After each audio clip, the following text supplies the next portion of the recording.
Jonathan James, Hope Charities, Baton Rouge, Louisiana.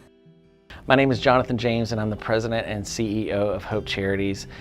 I was born with a bleeding disorder called hemophilia, which causes severe internal bleeding. When I was growing up, hemophilia was really known as the crippling disease, and a lot of people don't realize that hemophilia causes severe internal bleeding, and a byproduct of that bleeding is severe joint deterioration. And in my case, I had so much deterioration from thousands of internal bleeds that over time I needed surgery to repair all of that damage, which led to me being in a wheelchair for over 2 years. I met Jonathan through his dad, but before I met Jonathan, I knew about Jonathan's growing up, that he had hemophilia, and the challenges that the entire family had faced throughout Jonathan's life, and how Jonathan had taken those challenges and turned them into a foundation. My two boys were diagnosed with hemophilia, Brennan and Ashton. Brennan is 14 now, he was 10 at the time, and Ashton was 1. You know, if you lose a tooth or your child loses a tooth and you just pull a tooth out and you put it under a pill and you get $10. When his tooth or my little one's tooth, they start getting loose, we have to go to Tulane and they have to get factor injections and they have to get a Profo, you know, to make sure that when that tooth comes out and you bleed, it stops. In 2009, my wife and I helped start this foundation to help families who are going through chronic illness and facing a crisis find resources and financial assistance.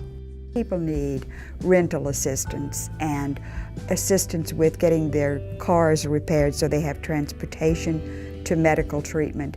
They need utility bills paid, they need home repairs, and their situation is complicated because they are unable to work or unable for both parents to work, or they have been out of work for a long period of time because they were staying at home with sick children. Hemophilia is so rare and people don't know about it so much, is that we keep our own medicine on hand because even the local large hospitals don't have the factor on hand. You know, during the floods we lost all our factor.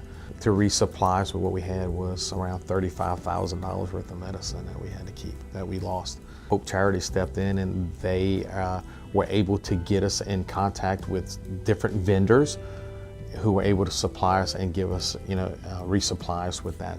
Hope Charities was really birthed out of this idea that a community could surround their friends and family and really support them, you know, financially, but also with emotional support and help. And still today, that's what we're trying to cultivate. We're trying to cultivate an opportunity where people can take a stand for their friends, their neighbors, their family members that are going through difficulties with chronic illness. And together, we can do something great for each other if we stick together. That's what Hope Charities is all about.